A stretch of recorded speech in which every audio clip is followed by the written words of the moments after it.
I'm David Scandura. I'm Justus Burkett. And today we're here to find out, is Scream 3 the greatest movie ever made?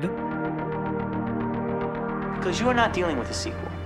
You are dealing with the concluding chapter of a trilogy.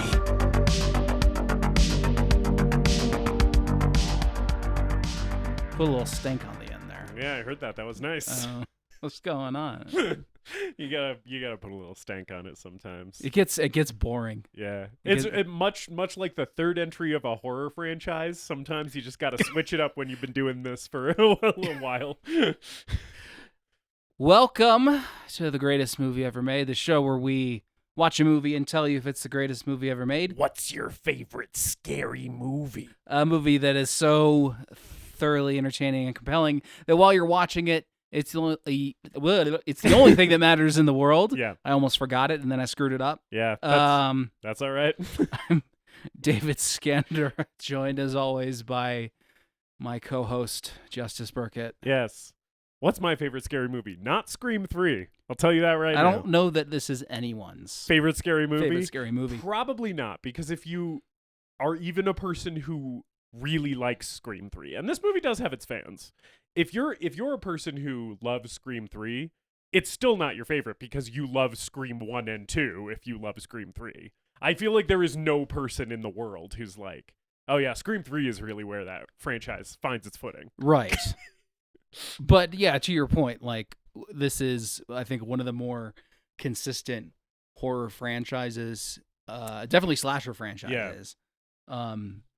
And like, Scream 3 has its problems. It does. It has its numerous problems. It does. But if the worst movie in your slasher franchise is Scream 3, you could be doing a lot worse. Your batting average is pretty solid if this is the worst movie in your franchise, which I would contend that it is. I think most people would contend that this is the worst one. Yeah. I mean, it's not the worst thing in the Scream franchise. That is the third season of the Scream TV show, which aired on VH1. The first two seasons of the Scream TV show aired on MTV, and then the third season aired on VH1, and that is the worst thing in the entire franchise. But do people remember that show? I mean, I know you've seen it. Yeah, I probably am one of the people in the world who has the strongest relationship to that TV show. Because I was looking this movie up to stream it, and the research results came up because I just typed in Scream, and I was like, there's this other Scream thing that I haven't. Oh, it's the TV show, yeah. Right? Yeah. Do I want to spend $20 to buy this on Amazon Prime right now? No, but I would probably be the only person to own that thing on Amazon Prime. I think the most deranged take that I have about potentially any media, maybe my most deranged take that I have about anything, period, is that I think the first two seasons of the Scream TV show, the two seasons that aired on MTV, are some of the best television. That's probably the most, like, perverse take that I will, like, stand by and defend. I think that they're, like, legitimately excellent seasons of TV. I'd have to think about your takes, because there are ones that I disagree with, but I can understand. Yeah. But I don't know if there's anything where I'm like, you're fucking crazy. MTV Scream seasons 1 and 2 being peak might be, like, that might be the thing that, like, gets me canceled ultimately. Not even that they're better than you would expect, that they're, like, actually incredible. Yeah, I think that they're incredible. I think season 1 takes a little bit to get going, but once it really gets going, I was like, oh, this is better than most of the movies in this franchise, and is also just one of my favorite seasons of television. Okay. And then season 2 really keeps it up. Okay. You know? I love that shit. Now, granted, it's been a few years since I last watched it. I watched it twice, but it's been a while, so maybe if I went back to it, it would not hold up as well. But okay. Yeah. But I'm going to stick by it right now. And you know what? Come for me. I don't give a shit. Sopranos, haven't seen it. Scream seasons 1 and 2, peak TV. Okay, all right. Now you're just trying to piss me off. Yeah. Yes, we're talking about Wes Craven's Scream 3 today. Before we get to the movie, how are you doing? I'm doing pretty good. I am pleased that things are feeling autumnal weather-wise, and also just like, people are getting their decorations up. Fucking pumpkin spice lattes and pumpkin beer are out, and I'm a basic bitch who loves all that shit. So I'm enjoying that. Yeah, I'm feeling pretty good. In terms of media recommendations, Agriculture's new album, The Spiritual Sound, came out recently, and it's fucking great. The black metal band Agriculture, if you listen to metal and somehow they aren't on your radar, listen to all of their stuff. It's all good. But I would say that this newest album is probably the best thing that they've released so far. It's really dynamic. There's a lot of just really raw black metal, and then there's also a lot of like other influences in there. They like do some indie rock stuff, they do some kind of shoegazy stuff, and but it's not like a black gaze album. It's still very much like a straightforward like black metal record, just with some other elements to kind of keep things varied. And it's real good, and I like it. Cool. How are you doing? I'm all right. Yeah, kind of up and down. So you deal with it, but I'm glad that it's starting to cool off, and I always enjoy fall, so yeah, that's nice. Speaking of horror movies, I guess my recommendation is the Italian death metal band Foley. Oh, nice. Who bases all of their albums off of Foley movies. Right. Their newest one is based on like the New York Ripper. They've done one about Zombie too. I can't recommend a specific album because I haven't listened to one. I've just been like listening to some of their songs randomly, and it's good stuff. Good meat and potatoes death metal that's like production wise is still relatively clean, but does sound like heavy and gross and like it was recorded in a crypt. Sick. Which is what you want from death metal, but it's not like unlistenably lo-fi. It's still got a pretty nice sheen over it. Yeah. And they do some like horror synth stuff too on their albums, so they're very interested in like recreating the atmosphere and the sounds of a Fulci film. Nice. I need to get more into Italian horror. I was thinking that myself. I haven't seen, I don't think, any Fulci movies. I don't think I've seen any Fulci. I've seen a few Argento. Who does Blood and Black Lace? That's not Fulci, right? I think that's Mario Bava. Yeah, it is. Yeah. Yeah, I've only seen a few Giallo movies, and one of the big influences on this franchise, actually, Scream is heavily influenced by Giallo. Especially the first one, but like that continues throughout the franchise. Right. Like a lot of the way that Craven like shoots like the kill scenes is like very, very like Italian horror reminiscent, and the whole like whodunit aspect of the Scream franchise is also basically just like ripped straight from Giallo. So yeah, I love this franchise so much, I should like examine some of those influences and see what I can get out of that. Yeah. Yeah. I don't have anything else to recommend. Yeah. So let's just keep talking about Scream. Yeah. Scream. This is probably the great modern slasher franchise. Although I guess like, it started in the 90s, so like what do we mean when we say modern, I guess. But like what I'm talking about is like I consider like classic slasher franchises the ones that started in the 70s and 80s. Yeah. Right, early 80s. If there's like a second wave of slasher films, I would say this is the king of those. But I like we were just saying earlier, I think there's a pretty easy argument to make that this is the most consistent slasher franchise, or one of the most. Yeah, I would say like based on my own experience, and where I am really lacking is in some of the like later Friday the 13th sequels, and some of the any Texas Chainsaw beyond the second one, right? Yeah. That's where like my gap is. So I can't really speak fully to those franchises, but I would say like based on what I've seen of all the big slasher franchises, I would say Scream is like far and away the most consistent. Like and Scream, like I'm very well versed. I've literally seen every officially licensed Scream property. I've seen all 6 movies and I've seen all 3 seasons of the TV show. So I've seen everything.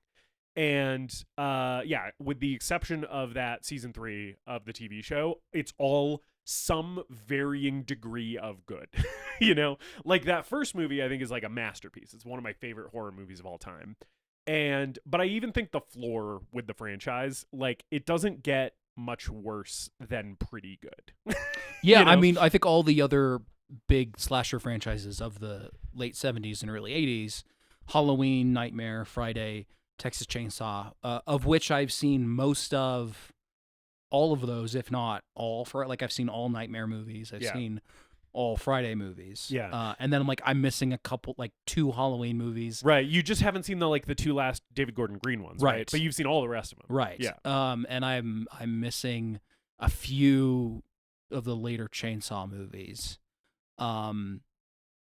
The all of those movies have like the masterpiece, the underrated film that is maybe except for Friday. Let's just say Friday so Scream is like the most consistently good franchise. Friday's the most consistently average. Right, yeah. so but a lot of them have their masterpiece. Yeah. And then they have their underrated sequel that's getting, critical reappraisal. Yeah. And then the rest of them range from bad to some of the worst films ever made in the history of cinema. Yes, right. Yeah, there's a few of those in the Halloween franchise. Yeah. Some of which I've only heard about, but at least one of which I have seen, which is Resurrection. Yeah. And I was like, oh, it really does get so bad. We'll talk about Halloween more this later this season. Yeah. But Halloween truly gets fucking dire. Yeah, it gets pretty bad. Some of the ones that I haven't seen for Halloween are 4, 5, and 6. And I've heard that I think 6 is that the one? Is that Curse of Michael Myers? I don't remember. Yeah, but I've heard that one of those is like truly noxious, and he's like on the same level as Resurrection, which is one of the worst horror movies I've ever seen. 6 is pretty derided among the fan base. Yeah.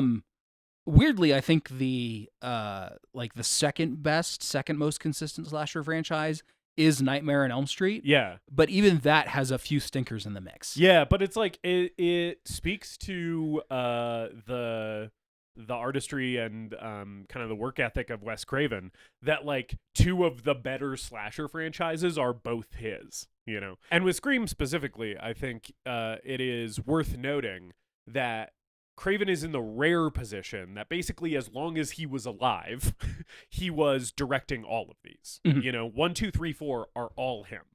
And the other ones that have come out came out after he passed, right?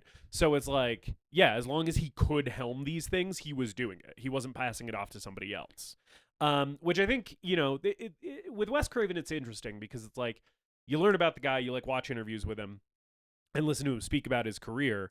And he was a guy who like didn't really want to be pigeonholed as a horror director. I feel like a lot of the horror greats have that in common, right? Where it's like they want to make all different kinds of movies. Like, Craven was really interested. He always wanted to make a musical. He wanted to make rom-coms, and he found success in this niche and kept returning to it, I think a little bit out of necessity, right, to continue having a career. But I also think that with Scream, it's like, yeah, he probably could have, like he did with Nightmare on Elm Street, taken a backseat, let somebody else helm it, and still make money from like producer involvement or like story credit or something, right?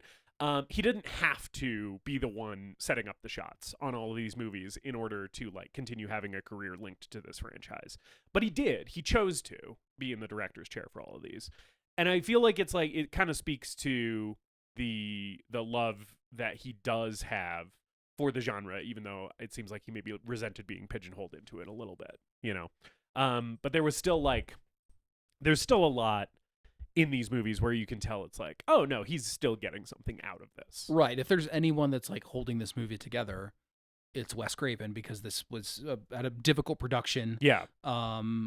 Kevin Williamson did not return as a screenwriter. Yeah. They threw out most of his ideas. Yes, because of Columbine. Well, Columbine was a big deal for the production of this movie too, in terms of like reducing the violence, making it more comedic. Yep. And it can't be set in a small town. It can't be centered around a school, you know, which were all ideas that were in the original draft. Yeah. One of Kevin Williamson's ideas I read was kind of interesting, where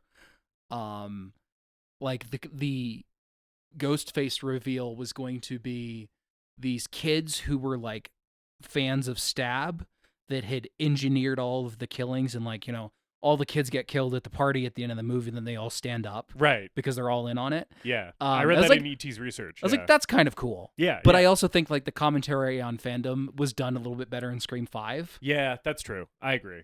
And I also like, because ultimately, like all the Scream movies, because they are meta commentaries on the slasher subgenre, right?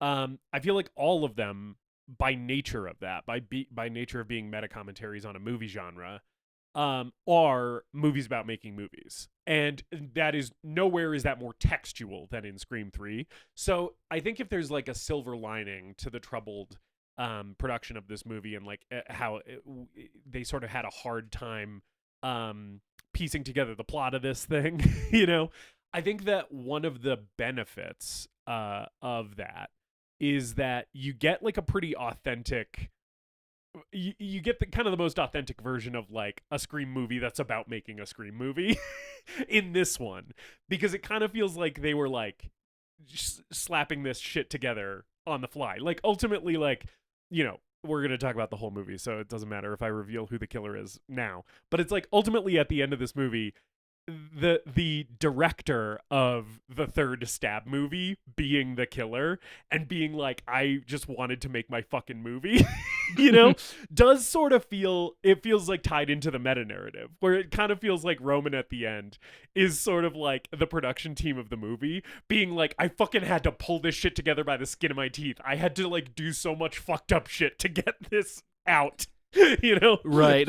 Early in the movie, we're meeting the actors of the Stab 3 movie, and they're like sitting on the porch of the house at the you know, on set, and they're just like bitching about the script. Yeah. And like, oh, we're getting rewrites every day. I'm like, yeah. This is basically what's happening behind the scenes of this actual movie. Yeah. You know, I think the Scream franchise does a better job of getting away with being meta. Yeah. And so therefore, like, the movie's getting ahead of any criticism that you can level at it. Yes. I do feel that goodwill starting to run out in Scream 3. Yes. They're really, really playing with it. One of the problems is that this movie's almost 2 hours long. And I feel like some of it is just straight up like fatigue that you start getting as a viewer. Yeah. Because it hits the same kind of beats with the meta commentary over and over again. And by the end, you're like, I get it. Boy, oh boy, do I get it. But like with what you were saying about how it gets ahead of the criticism, it was weirdly reminding me of Bo Burnham's Inside, where he does that in that special too, where he'll like make a joke and then he'll like deconstruct the joke, right? And be like, oh, this is all the ways that people could like you know, interpret this, and I'm gonna like lay them all out for you. And I was like, yeah, this movie is sort of doing a similar thing with its like meta commentary, where it's like, okay, you're gonna picture it, you're gonna take this way, right? And I know that you're gonna take this way, so we're gonna, you know, commentate on it. Not too dissimilar as well from the View Askewniverse movies. Of which a couple of players briefly feature in this movie for no fucking reason. Yeah. Anyway. God. Jesus Sorry, Christ, you were going why? to say something, and then I took us to Jay and Silent Bob. Yeah. But again, with like the meta commentary aspect, I think what keeps these movies fresh and exciting is that I think they always do the whodunit aspect really well. Yeah. Like it's never so clear that you can put the killer together before it happens, I think. Yeah, but it's also never a thing where like once the reveal happens, you're like, well, that doesn't make sense or that's lame. You know? And it also can either play into the tropes or subvert the tropes. Yes. And you're always kind of waiting to see which one the movie's going to do. Yeah. Because you know that the movie's aware of all the tropes. And what the fun part is seeing how this installment is going to play with them. Yeah. And I watched these in the lead up to Scream 6. Yeah. I basically ran through all of these in pretty short succession. So, like, I watched them all, liked them all, including this one, even though I think this is the worst one. Yeah. And walked out of Scream 6 being like, please make like 10 more of these. Right. I will always be in the mood for this. Yeah, that's sort of the thing about Scream is it's like Kevin Williamson sort of struck gold with this formula. And I think, if I'm not mistaken, I think he wrote 1, 2, and 4. He obviously didn't write this one. He has a story credit. But 1, 2, and 4, in my opinion, are like 2 maybe not, but like 1 and 4 are like the 2 best ones. Yeah, those are the best ones. Yeah. And I kind of think that like the thing that Kevin Williamson like struck gold with is that exact thing, which is like he found a formula that you can sort of endlessly iterate on, and it's always going to be entertaining. And as long as you have funny jokes and good actors, you can just make Scream movies until the end of time. Yeah. Yeah. I also like that you mentioned funny jokes. These are somewhat horror comedies, this one more so than the others. Yeah, I'd cut that somewhat. I would say every Scream movie to some degree is a horror comedy. Yeah. I would say that comedy is always at the forefront in the Scream movies. Some less than others, especially the last 2, 5 and 6, have been like markedly less funny than everything that came before, but there's still intentional comedy in all of these. Yeah, I think this is the most comedic of them. Yeah, but I would say it's the most comedic. I would not say it's the funniest. Yeah, I think it is. It's definitely trying to be the most comedic. Yes, it is. Its comedy foot is farthest forward out of any movie in the franchise. 2 is a funnier movie. But the other side of that is they're also pretty mean-spirited. Yeah, that's like the thing. Like they can get away with being funny and also being kind of cruel and fucked up to its characters. Like if you think about if you line up 1 through 4 and like plot out Sidney Prescott's character journey. Yeah. It's pretty messed up. Yeah. No, I was thinking at the end of this movie, watching it this time, I was like, the military or like the CIA or someone should recruit Sidney Prescott because she's really good at like not getting killed. She's really great at just bottling up all of her trauma and just continuing forward, Yeah, I guess one of the original drafts was like had her closer to being like a female action hero in the vein of like Linda Hamilton in Terminator 2. Right. But what I would say is like I think what makes her, in my opinion, the best final girl of like a traditional slasher movie, the real best final girl, let's be real here, is Ripley. But of the slasher formula. Yeah. Sure. I think what makes her the best is they did a really good job of exploring a character who has gone through trauma and come out the other side. Yeah. And which a lot of slasher franchises try to do with their final girl. They're definitely trying to do it now. Yeah. They kind of did that with Sidney Prescott before we got like Laurie Strode learning to shoot guns in Halloween 2018. Yeah. And like, I don't know, they fucking bring back Sally Hardesty for some reason in the Netflix Chainsaw movies and they're doing the same thing. Yeah. Like they kind of do it early with Sidney Prescott. Yeah, that's true. This movie came out the same year as H2O, right? 2000? Was H2O 2000? H2O's 98 because it's 20 years later. Oh, you're right. Okay, so because H2O kind of does that. H2O sort of does except Laurie's not so much like overcoming the trauma in H2O. She's kind of just drinking. Yeah. Which is the thing I love about that movie. Yeah. I love that Laurie Strode's just like a non-functional alcoholic. She's drunk and just kind of running from Michael Myers, and then at the end she cuts his head off. Yeah. Spoilers for whereas like in 2018 she's been waiting for this to happen. Yeah. You know what's very funny to me is in Final Destination Bloodlines, they try and do that same thing that Laurie is like in Halloween 2018, where it's like, oh, this woman like survived her brush with death and like now she's like a survivalist. But it works so much better when it's like Michael Myers, who's like a guy who can physically show up, and it makes absolutely no fucking sense in Final Destination Bloodlines, because she's like living in a compound with like a electric fence and like a fucking yard full of like booby traps and shit, and it's like for the Grim Reaper. For the Angel of Death, you think he's gonna just like physically show up? It's wild. He could just give you a heart attack. Yeah, like he never just does that. Well, that's ultimately the real stupidest thing is that character is like, and you know what? The bastard got to me anyway. I have terminal cancer. It's so stupid. It's so awesome. Anyway, but yeah, no, I would agree with you. I would say that Sidney Prescott is probably the true slasher genre, like excluding things that are slasher adjacent, like Alien, right?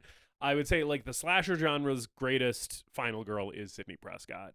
And I think a lot of that comes down to casting a good fucking actress and bringing her back consistently and giving her like more shit to do each time, you know? Every time I watch these, which hasn't been I've only seen the entire franchise once. Yeah. I've seen the first one twice and now this one twice. Yes.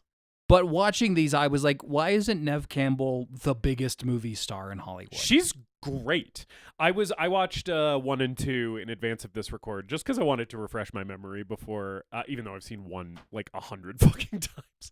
But I rewatched those 2 in advance of this, and she really stuck out to me in 2 this time.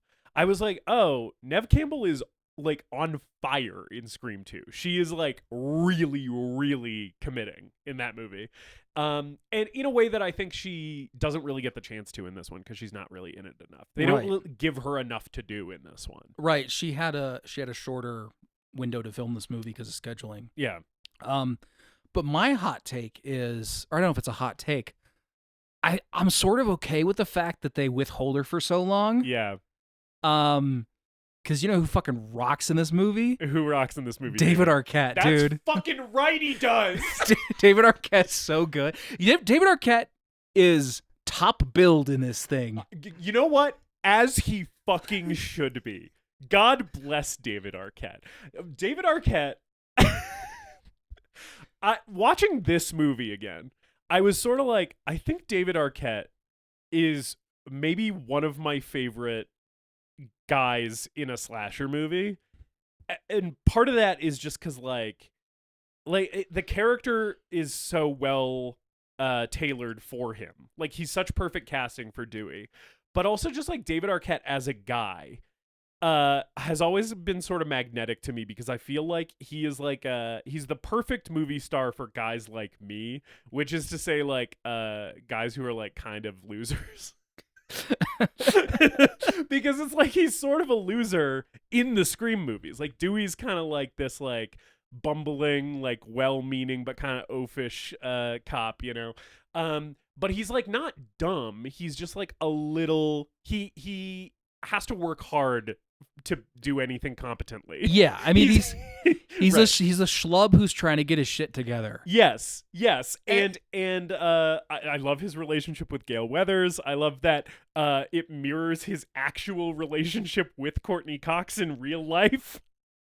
It's just like watching him in these movies, I'm just always like, man, that's like a loser like me just anchoring this $40 million film. And I love that about him. I love him so much.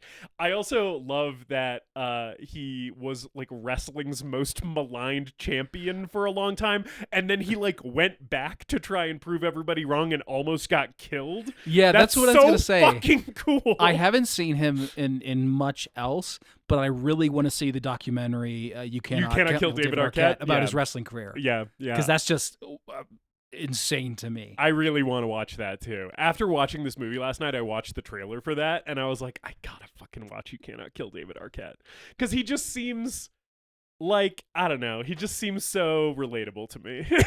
Yeah.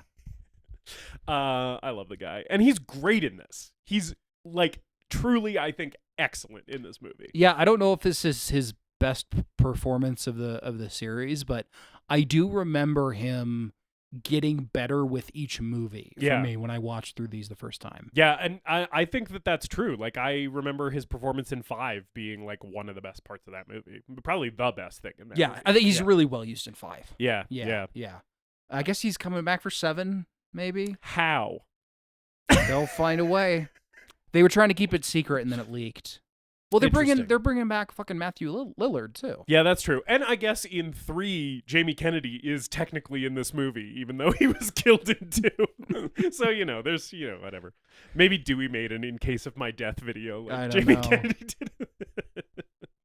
The funniest thing that happens in this movie to me is that on the studio backlot where they're shooting Stab 3, it is suddenly revealed both that Randy Meeks had a sister who has never been previously mentioned in either of the other 2 movies. She is here on the backlot. She has a VHS tape that is an "in case of my death" tape from her brother, which describes, in classic Randy Meeks fashion, what to expect for the rest of the movie. And then she walks out of the fucking movie with no further explanation. Yeah. When they meet her on the backlot, I think it's Sydney who's like, "What are you doing here, Martha?" She does not answer the question and instead produces the videotape. We never get context on why she's there. She just shows up with the tape. I think she's in one of the later movies, but probably not enough to probably not in like a major role or even a supporting role. And like her kids are some of the characters in the later movies. Yeah. Because they're like the nephew and niece of Randy. Yeah. So they must be Martha Meeks's kids. Yeah. Yeah, I would assume so. Yeah. It's just so funny to me that she's like, "Well, here's some exposition, bye movie," and just literally just strolls out of the movie, never to be seen or heard from again. Yeah. It's one of those things where you can tell that they were like writing and rewriting the movie, and I'm sure at some point Martha Meeks was like a character, and like that the only thing that ended up in the final product was that one scene. But she has to share the screen with Jay and Silent Bob and Carrie Fisher. We got all these other cameos that we're juggling. There are so many fucking people in this movie, and like when I say so many people, I mean it's right. There's so many like character actors and Hollywood legends floating. Roger Corman has a cameo in this thing for no fucking reason. That I was okay with that. I was happy to see Roger. Yeah, that was great. But it's like Lance Henriksen is in here. Yeah. Fucking like it's like, and then she wasn't like a big deal at the time, but I forgot that the actress who plays Stab Sydney in Stab 3 is Emily Mortimer, who is like she's in shit, and this is like early for her. But it's just one of those movies where every single little like bit player, you're like, "Wait, what the fuck? Like that's that person." Yeah, because this movie needs expendable income. So That's we right. have the returning Scream cast. We have their Stab counterparts and like the other just characters that are actors in the Stab movies. Yeah. Fucking running around here. And then all the studio people. Right. You have Lance Henriksen as Harvey Weinstein. And then his name shows up in the credits, and you're like, "Oh boy, what did Wes Craven know?" That's the biggest scare of the entire movie. Biggest scare of any of the original like 4 Scream movies is when that executive producer credit pops up, and you're like, "Yeah, Dimension Films, baby." Ooh. Yeah. But this one specifically is like about Harvey Weinstein. It is like, what did Wes know? What did Aaron Kruger, who wrote the script, know, right? But at the same time, it's also like, it just goes to show like how widespread and like how much of an open secret that shit was in Hollywood. That it's like in a movie in 2000. And even if it's not specifically about Harvey Weinstein, like it's that type of behavior from... Right. It's about sexual abuse perpetrated by people in positions of power at movie studios. Right. Against young women. Right. It just goes to show that like, in 2000, it's like, everybody already knew this was happening. We were talking about it like it was common knowledge. in a movie that was released in worldwide, in 2000. So it's like, 17 years later when all this shit like quote unquote came to light, it's like, nobody in the industry was surprised. I'm sure they all knew what was going on. Yeah. It's sort of partially about that. Yeah. I think this movie is juggling too many things. I agree. Yeah. Again, probably because there were like 3 different versions of the script that got smashed together. Right. But of the 2 like thematic things we're dealing with, it's the commentary on Hollywood studios thing, which I think is the more interesting theme in this movie. Yeah. And then the other is like Randy's rules for you're in a horror you're in a trilogy. Yeah. So what happens in the 3rd movie? And that aspect is probably like the weakest meta commentary of any of these Scream movies. I would agree with that, especially when like the thing that they just keep hammering over and over again is, in a trilogy, all bets are off. And it's like, okay, cool. What the fuck does that mean? Like, you actually had shit that was sort of like thoughtful commentary on slasher movies and slasher sequels in the first 2. And then in the 3rd one, it's like, I don't know, fucking anything could happen. And it's like, okay, that's not analysis. It's like even the main character could die. And like, you don't need this movie to kill the main character, but by the time we get to those rules being revealed about halfway through the movie, like the tone is already much more comedic, it's less violent, and the stakes aren't like raised to the level where I feel like any of these characters could die. Yeah. The one moment before the Randy death tape that does feel like it raises the stakes on the franchise a little bit is when a building fucking explodes for the first time in a Scream movie. But nobody dies in the one person dies in the explosion. That's a good way to sum up this movie. Is it's the one where a building blows up. It's the one where right. Where it briefly becomes an action movie. Yeah, where there's like a really good practical explosion sandwiched between absolute dog shit CGI shots of the explosion. There's like one really good shot of a practical building exploding. Yeah. It might be a miniature or something, but it's like there's a really good actual explosion. And then like right before and after it, there's a bunch of like shitty computer fireballs and people jumping out of the way. I forgot though that you do see the guy who plays Dewey in Stab 3 literally exploding. Like his body, you see his body like blow apart. Yeah. At the beginning he blows of the up through the explosion, window. Yeah. which is pretty funny. Yeah. Even though it doesn't look great. But yeah. You know another thing that I do like about this movie, other than it being the one where a building explodes, is that it is one of 2 of these movies to prominently feature Liev Schreiber. Now he's got a much bigger part in 2. Yeah. But we open on Liev Schreiber in this one, and that's a huge mark in this movie's favor for me because I love Liev Schreiber as Cotton Weary. Cotton Weary, first of all, just one of the best character names in a horror movie. Yeah, he sounds like a blues guitarist. It's crazy that Cotton Weary looks like Liev Schreiber. I'm Cotton Weary. Now I'm going to play Getting Stabbed by Ghostface Blues. A guy named Cotton Weary has no business looking as Jewish as Liev Schreiber.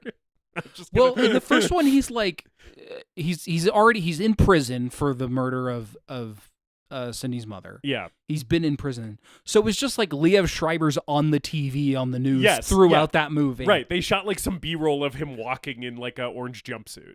And like then now he's just in the movies. And then like in 2 and 3, he's more of a known quantity now as an actor. Yes. So he has a bigger role in 2. Where in 2 he's trying to make up for everything that happened and trying to like be friends with Sydney and like apologize. So he's a bit of a teddy bear. Yeah. And then but also in the second one he's a little bit of a teddy bear, but he's also alternating with that a huge fucking weird freak in the second one. I encourage you to go back to the second one and watch his performance because I had forgotten how much he's playing it like a weird tense little freak. Well, that's Patrick Dempsey in this one. Oh man. who is the biggest red herring in these movies where it's like, okay, they're trying to set up Patrick Dempsey as the killer and it's not gonna be him. Yeah, like when he has the file it's too folder, obvious. when he has the file folder on Sydney that has like pictures of her from like grade school or whatever, and it's like, well, clearly this is Ghostface shit, but also like it's Patrick Dempsey, you know? They're not. But I like in 3 in the opening, he's much more of a douche again. Yeah, where he has this like Jerry Springer-esque talk show called 100% Cotton, which is just the best possible name for a show if your name is Cotton Weary. Yes, then, I love the clip that we see of his show where he's just talking about like, oh, these madmen on the fucking freeways in Los Angeles. He's like doing like I don't even know, like fucking Geraldo investigative journalism about like fucking drunk drivers. Like I don't know what's going on. Yeah, maybe he's more of like a Fox News commentator as opposed to Jerry Jerry Springer, but definitely like, you know, with the rise of talk shows in that time, he's definitely commentary on that.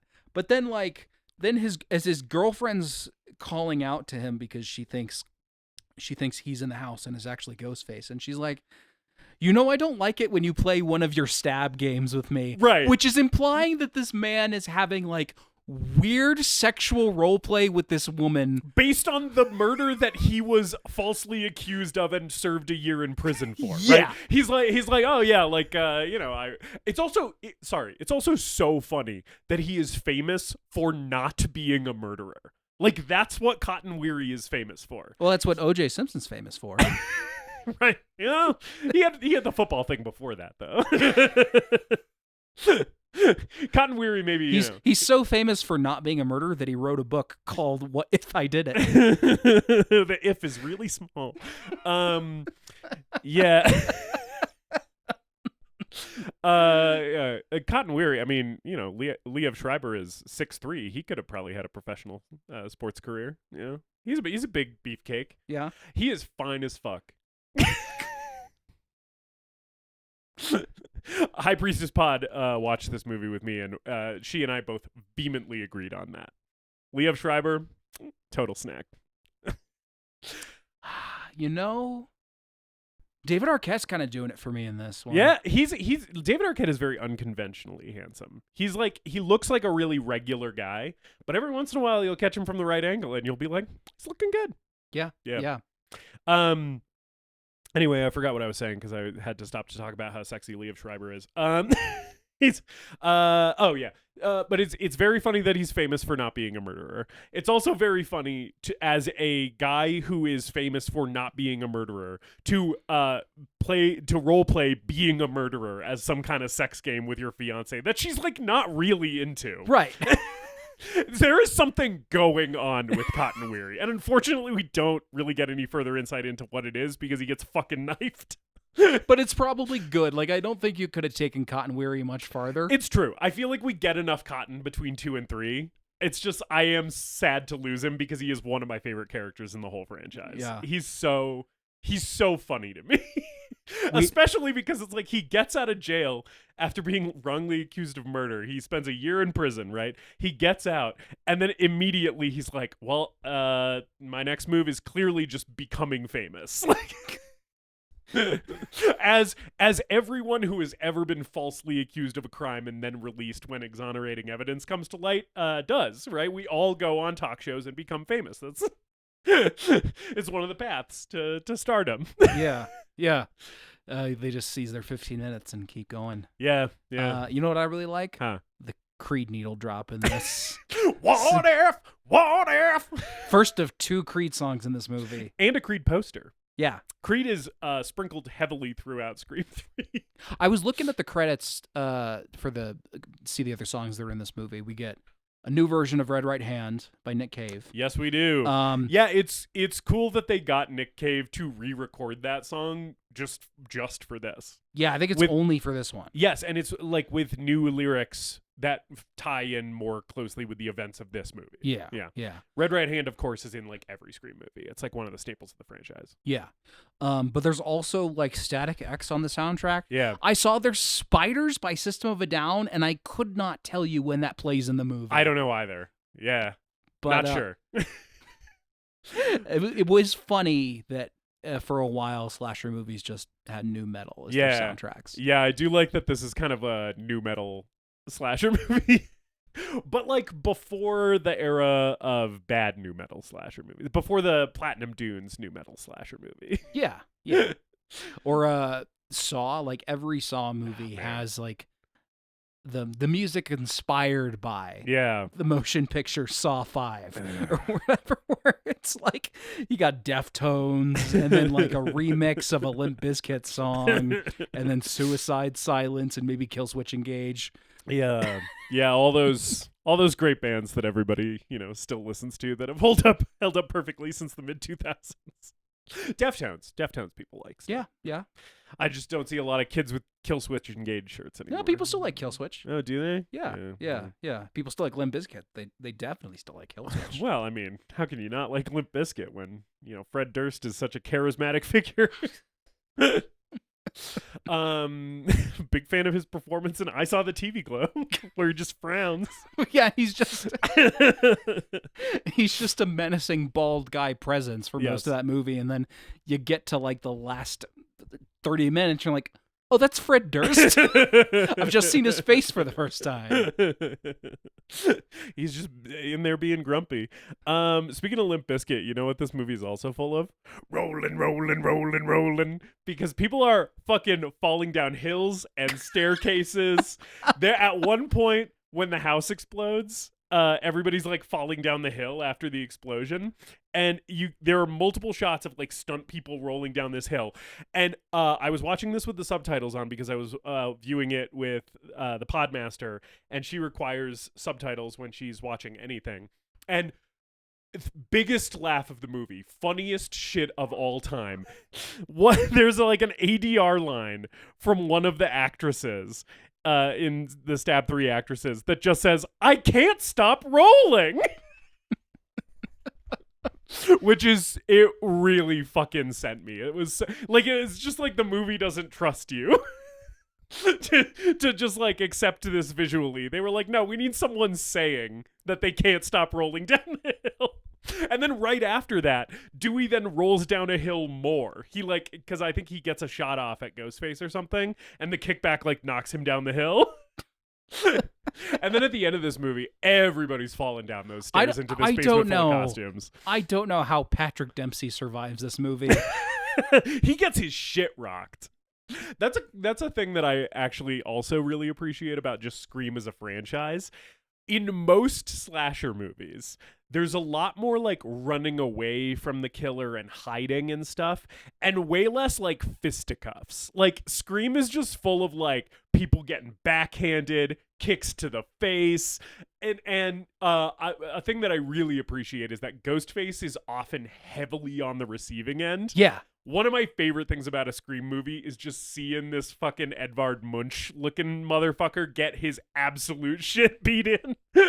He gets a bookcase dropped on him in this one. He I does. love that. Yep. Yeah, I love seeing Ghostface get the shit beat out of him. One of the funniest moments of this movie to me as well is when they were all in the mansion at the end, and it's one of those moments where we've lost track of Ghostface. He's he was there and then he's gone, and Dewey's where did he go? And then Ghostface just runs into frame and fucking full on punches David Arquette in the face. It's really great comedic timing. Yeah. The all-timer though is in Scream 1, which is the beer bottle being broken against Ghostface's nuts. That is always going to be number one with a bullet in terms of Ghostface trauma. Yeah, that's a good one. It's so fucking funny. I do want to know whether that was Billy or Stu in that moment. I think continuity-wise, I think it has to be Billy who kills Tatum, but I could be wrong. I don't know. Yeah, I'm not sure. I just want to know which one of those guys. Is it Lillard or is it Ulrich? I wonder, who gets the beer bottle broken against his wonder nuts? if there's either fans have figured that stuff out, or if it's canon who kills who in the Scream movies. Oh yeah, this is our only one that has one killer, right? Which is a bit of a stretch in my opinion. Right, and the consensus among fans that I strongly agree with is that it seemed like Emily Mortimer was a logical choice for the other killer, and it's sort of dumb that the movie doesn't do that. Yeah. And I understand that they probably wanted to change it up and be like, well, it's been 2 killers in the last 2 movies, so what if it's only 1 this time, right? And it's like, yeah, sure, but it's like it does stretch credibility a little bit, because that just means Roman is really, he must have great cardio because he is running back and forth throughout this movie. Yeah, in Lance Henriksen's evil rape mansion, which has like hidden passageways and stuff, which I guess is maybe a way to get around that. Yes, and the fucking 2-way mirrors so that he can see into the bedrooms. It really is. It is an evil rape mansion. It's it's a choice. It's a choice to depict a Hollywood producer's home as a castle built for sexual assault, like fucking H.H. Holmes's hotel. Right. Yeah. So we talked about that, like, Sydney is like not at the forefront in this one. This one kind of follows Dewey and Gale more, which I also don't like have a huge problem with. Like, I do wish that Sydney had more in terms of like character growth in this one. But I also love Courtney Cox in these movies. I, as we said, love David Arquette in these movies. So I don't have a problem following them. I do think it's fun that when we check in on Sydney for the first time, we see that like she's the first person on the planet with a work from home job. Because it's the year 2000 and she's like already like going online for work and shit. Yeah. Which is pretty fun. How is she affording this house? No idea. Working for a crisis counseling center? My assumption, huge settlement from the Woodsboro Police Department. I guess it must be that. Just being like, yeah, I basically had to solve a crime for you twice. Although I don't know if the second one's in Woodsboro because she's at college. I don't know if it's Woodsboro College or if she's in some other town in that one. I don't know. Yeah, that's a good point. I forgot because they did want to get away from Woodsboro in this one, and that's why they went to Hollywood, which I do think was like a decent change that this movie makes. Yeah, I like it when we change locations in the Scream movie. Like, I think 5 is in New York, right? Yeah. But yeah, I do like the change in location. And that we don't spend a lot of time in Woodsboro. Like Sydney is kind of like staying in Woodsboro because it's where she feels safe until she gets a call from Ghostface, and then she's like, okay, I'm not safe anywhere. You know? Mm-hmm. But yeah, she's working at the crisis line, which is fun, and using like a pseudonym and shit. But also, like, she has a lot of windows in this house. She does, and even the door that she locks has a window that you could just break to get in. And if there's one thing we know about Ghostface, it is that he loves breaking glass. That guy loves throwing his whole body through a pane of glass.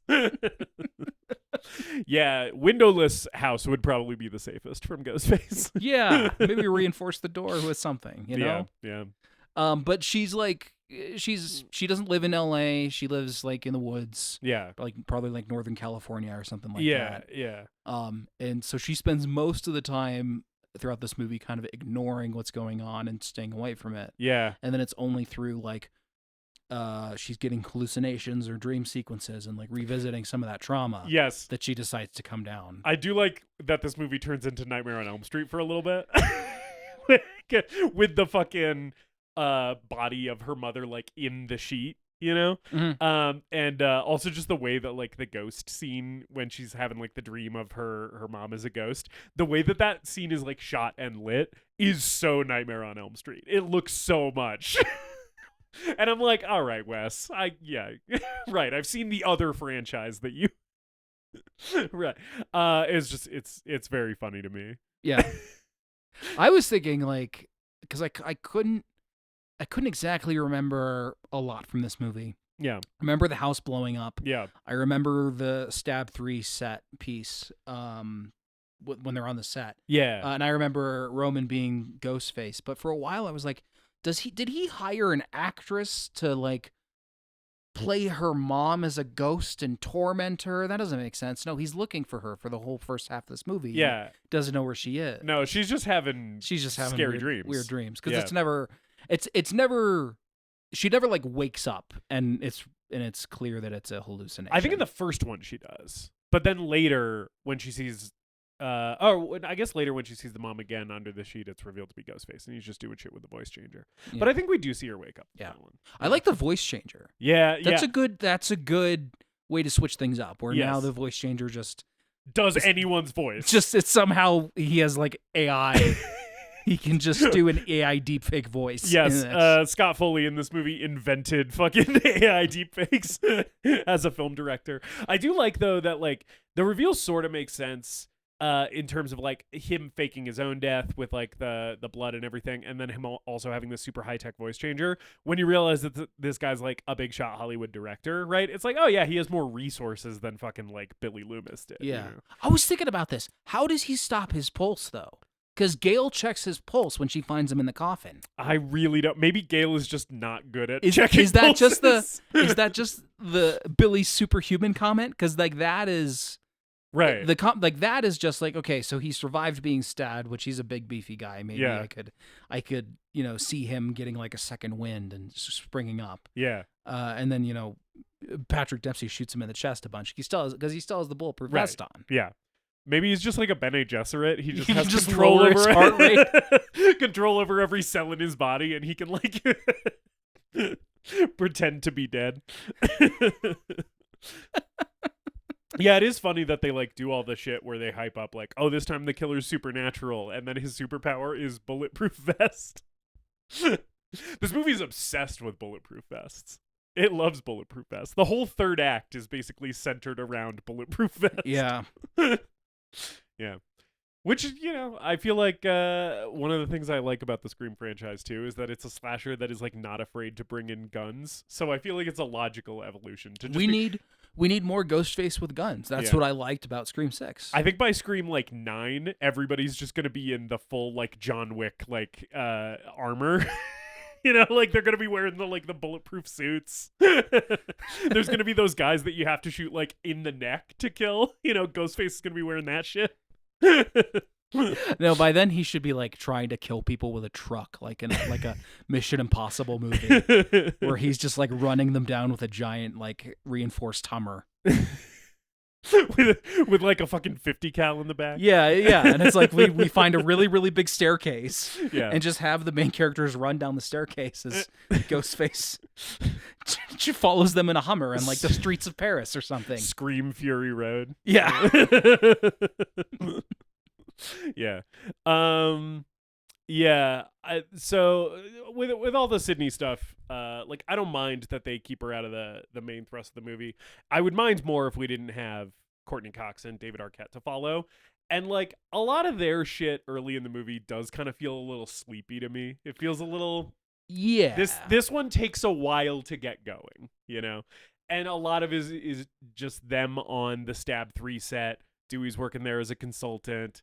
Gail shows up because of the murder of Cotton Weary, right? So she's coming in to see what's going on, and a lot of the shit is just them will they or won't they with their relationship, and then just meeting this cast of totally disposable characters who barely matter, the shitty actor guy who's really rude, who's playing Dewey in the movie, right? And the blonde lady who's I guess playing somebody. I don't know if there's a quote unquote real life equivalent of that character, or if she's just invented for Stab 3. But I don't know, but she's the the next big kill that we have in the movie. Yeah. Which is I that scene's okay. I just don't know really anything about this character. Right. Yeah. Other than she is the one thing they give her is she feels like she's too good to be in Stab 3. Yeah, or something, and she doesn't have a very big part or something like that. Yeah, I don't know. It's pretty whatever standard paint by numbers Hollywood actress archetype. Yeah, I do like the bit when they start running through the prop house. Oh yeah, and she keeps grabbing rubber knives and machetes and stuff. Yeah. I also like that she sees the rack full of Ghostface costumes, and then one of them moves. That's a pretty decent moment. Mm-hmm. Not a lot of scares in this one. This is probably the least scary Scream movie, but there are a few moments that are effectively tense, like that. Yeah, well, I don't know that any of the movies are particularly scary. Yeah, I mean, Scream is not the scariest horror franchise. And part of it is because you always know that there's just a guy in there. It's And like the formula of Scream is always like the bad guy's gonna get it at the end. You know, these movies never have like a downer ending, you know. So the stakes are like inherently a little lower. But yeah, I would say like they don't like they're not as consistently like frightening as like a Nightmare on Elm Street. Yeah, you know? they're all little Scooby-Doo. Yeah, and this is the most Scooby-Doo of them, to the point where I can imagine like cheesy 60s sound effects and music looping during some of these kill scenes. Yeah. If only they had brought back Creed for like a montage where a bunch of people are like opening doors and like running through hallways and shit. Oh man, it certainly feels that way when we get to Lance Henriksen's rape castle at the end. It sure does, with all the secret passages. And when I say at the end, I mean we have 45 minutes left in the movie. Yes, and when we say Lance Henriksen's rape castle, we mean John Milton the character's rape castle. I hate that he's called John Milton. It sucks that his name is John I hate Milton. that it's, and the movie's like, it's funny, right, that we did that? No, incorrect. Don't do that. I don't like that. It's not funny. It is funny that that you just get Lance Henriksen to be a huge scumbag, though, because they're like, how do we immediately make the audience like distrust and kind of look askance at this guy? Just get Henriksen in here. His face will just do that. That's the trick that Aliens pulls with him. Is like he shows up and you're like, well, that guy's bad news, and then it like the twist is that he's not. Yeah. This is more of Lance Henriksen's usual mode, where it's like, oh, fucking Lance Henriksen's here for some reason. Yeah. Welcome back to the show, Lance Henriksen. By the way. Yeah. This is the third appearance from him, right? Yeah. I mean, Stone Cold, Aliens, and this. Yeah. I don't think I can't think of anything else, but again, he does just right. He might just he might be lurking in something else that we've covered. Like watching Close Encounters of the Third Kind, and I'm like, that's Lance Henriksen just in the corner, dressed as a cop. Okay. Yeah. Yeah. Carrie Fisher just popping up in this one too, which I know we already mentioned. Her scene's kind of fun. Disagree. You don't think that scene's fun? So Jay and Silent Bob happens, which is a good tone setter for the film. Right. A scene that is mercifully short. Yes. They like I think Jay has like one line. Yeah. And that's it. Yeah. Okay, I will say Carrie Fisher is good in this. I think her performance is good. But we get to the Carrie Fisher scene, and the scene keeps going, and then I feel like I'm being held hostage by the movie. And be like, fucking laugh at this, you little bitch. You will watch this Carrie Fisher cameo, and you're gonna like it. And again, like, she's great. It's just like goes on way too long, and I don't know why we're doing the Princess Leia joke like 5 times. Yeah. I just like seeing Carrie Fisher be sarcastic and smoke a cigarette. Yeah. And, you know, kind of be an asshole to Courteney Cox and David Arquette. That's just how she usually is. Yeah. No, I love seeing it. Courteney Cox and Parker Posey. Oh, you're right. Yeah. And we do spend a lot of time with Parker Posey in this. Yes. Yeah. How do you feel about that? Where I disagree with a lot of other Scream fans is that Parker Posey is good in this movie. I like so many people talking about this movie are like, and Parker Posey is a riot. Parker Posey's so fun. And okay. So you don't like her in this. I don't really like her in this. Yeah. I'm like, sometimes her performance is sort of like, I kind of think she's bad in this. And sometimes she's bad in this in a way where I'm like, oh, that was kind of a funny, bad line delivery. But like most of the time, I'm like, it's a little too much. She's just a little too much for me in this. Yeah, it's a weird role because she's playing the Gale Weathers equivalent in Stab. Yeah. And she's like, she's trying to get into Gale Weathers' head. Yeah. And then, like, that's kind of an interesting joke, but they keep doing it, and then it keeps going. It gets to a point where it's just like weird and cartoonish, and she's just still in the movie, and I'm like, why are you here? Right, and it's like, this is not a real person anymore. Yeah. This is just like lines from a script. You know? Yeah. Like it stops feeling like a character and starts feeling just like a bit that right. the movie keeps bringing right, back. Right. Yeah. She went down a little easier for me this time. Yeah. I had a better time with it. I don't know that I would say she is good. Or like, I don't know. I don't think she I remember the first time her really holding the movie back for me, Mm. and I just think I had a better time this time around. Yeah, but I think I'm still probably pretty mixed on it. I think the issue that I have is just like, yeah, her character kind of does get reduced to like a one note bit, and like I just don't find the bit funny. Yeah, you know, and so it's just like, all right, like whatever. Yeah, and like all the other stab characters are sidelined in this movie. We do spend time with them, but they're also just there so Ghostface has more people to kill. Yeah. That I don't know why we decide to like make this one be the standout. I'm not sure. Yeah. Especially because I feel like Emily Mortimer is like has like more compelling shit going on, because she's the one who's like stealing shit from set, you know. Yeah. And when it's revealed at the end that she's not one of the killers, you think back on all of her weird ass behavior that seemed to be setting her up to be one of the killers, and you're like, okay, so that lady was just a weird freak. Well, and she's playing Sydney. Yes. And she's also replacing the original actress playing Sydney. Right. So like, which even if she, it's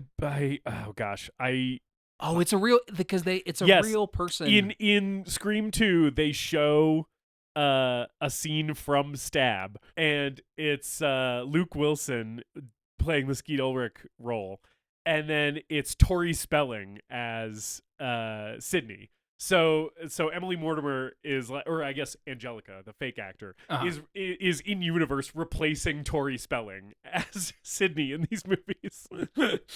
And I think, yeah, they're already like setting up stuff with her. I think you could have done more with her character. Yeah. Even if she wasn't like a second Ghostface. Yeah, but it seems like, why not follow her instead of Parker Posey? Yeah. Because it seems like she has more going on. Yeah, yeah. I completely forgot. I just watched this movie before coming over here, and I just forgot that Patrick Warburton's also in this movie. Yes, he is. One of the other kind of comedy things that really works for me in this movie is all of his stuff, all the Patrick Warburton stuff. He's very funny in this movie. I like that he calls Dewey Dewdrop. That's funny. Yeah, because he's just kind of doing his usual thing. Yeah, I love when he ends one of his lines with "aight." It's just very funny to hear Patrick Warburton say "aight." I was watching this with the Podmaster, and she was like, "Who is that guy?" She's like, "I reckon," and I was like, "The poison for Cusco. Cusco's poison." She immediately got it. Yeah. His appearance was less of a cameo to me, because I don't know that Patrick Warburton had become a character that you cast to have as a cameo. I think he's just a guy in the movie at that point. Yeah, I think that this was a stepping stone on his path to becoming a guy who does cameos in your movie. Right. Yeah. So like, there's a lot of Gale and Dewey stuff. Yeah. And the murders are starting to happen around the Stab set. And then there's a party at Parker Posey's house where we get Patrick Warburton's character killed. Right. And the house eventually blows up. Yeah. When the house blows up, it kills the shitty actor guy who was playing Dewey in the movie. Right. Who was being a real asshole to everybody at the party. I do like the script being faxed to them. Yeah. That's like one of the good things about the sequence. I think this movie has there's a lot of cool setups. Yeah. For kills and sequences in this movie that don't really pay off. Yeah. And I think this is one of them, because the house blowing up is sort of like, feels like the series jumping the shark a little bit. Yeah. But the script being faxed to them, and they reading it aloud, and then the guy being like, "I gotta go see what's on the last page." Yeah, the script is like describing what's gonna happen next, and then the last page is like, yeah, whoever survives is whoever smells the gas or whatever, and he like lights a lighter to read it, and then this guy just fucking explodes. Yeah. It's a fun. I agree. The setup is fun, and then the payoff is like a little like, all right, yeah, but I like that as a device. Yeah. Yeah. And it's all very fun stuff, again, with like the whole like trappings of like movie making and shit. Like, we're having fun here with like like the script describing what's going to happen, and then like Sydney getting chased around a movie set that is like a meticulous recreation of the town where the first events of the first movie happen and shit. Yeah. And like all of that stuff like ties in really nice with the whole like kind of meta attitude of the entire series. Yeah. And like those are some of the highlights. Yeah. I think Sydney on the movie set is the best sequence in the movie. I completely agree. It's also one that in E.T.'s research, they found this tidbit for us. Wes Craven had to like really fight for this scene and like basically pulled it together entirely by himself because that sequence was not in the script, and he was like, we need this, you know. And I think that the director's passion for that sequence really shows on screen, and it is, I think, far and away the best sequence of the entire movie. That's about where we are, because Sydney comes down to L.A. Yeah, it is funny that they're like, we need to get Sydney down here now, and then she just walks in, like, right when they're talking about it. Yeah. Again, one of those things where it's like, you can tell that the script for this was kind of like smashed together, because it's like, oh yeah, in another draft, we actually had to get her here, but it turns out she's already here.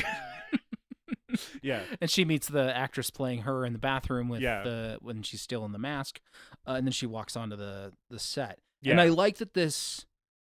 I like that this is one of the moments where the movie slows down, because so much happens in this movie. Yeah, it moves so quickly. Yes. Too much, some might say. Yeah, it moves really quickly and also kind of drags its ass a bit. But like even in the scene at the mansion or the house that gets blown up, like Ghostface runs out and like almost stabs Gale, and then just gets they escape him. Like there's so many twists and turns happening in this thing, and like reversals in like the action sequences and stuff, that like the Westboro set sequence actually feels like the movie taking a breath and slowing down. Yes. And doing something more atmospheric. Yeah, and I like that it's like, because the set is like lit to shoot whatever scene they're shooting, it's like nighttime, even though it's actually daytime, but inside the like studio warehouse, it's like lit to be night, and it's like really atmospheric. She's like exploring this facsimile of her old life in a way that I think is like actually like thematically really interesting too. And it also feels very very interesting and very specific. It feels a little bit like Wes Craven's New Nightmare type shit. Oh yeah. Where it's like, we are exploring the legacy of the original movie, not just for the fans, but also kind of like for the people who worked on it. It feels like putting Neve Campbell in the house from Scream 1 and having it just be a set feels like, it's kind of reaching for something, I think, a little more sophisticated in terms of the meta commentary than maybe it ever like fully gets to. But you can really feel it kind of striving for something, being like trying to make it personal about like not just Sidney Prescott, but about like Neve Campbell, the actress, you know? Yeah. Well, and the character stuff too. I don't remember how close the set is to the set from the original film. It's basically identical. Right? Okay. Yeah. That's what I figured. Yeah. So it's Sidney Prescott sitting in a recreation of the bedroom in her house where so many traumatic things happened. Yes. Where she's in the movie, she has a flashback to, you know, her encounter with Billy Loomis, and when he comes through the window. Yeah. She's experiencing all of that again, and it's on the set of the third movie in a horror franchise based on the real life murders that she experienced. Yeah.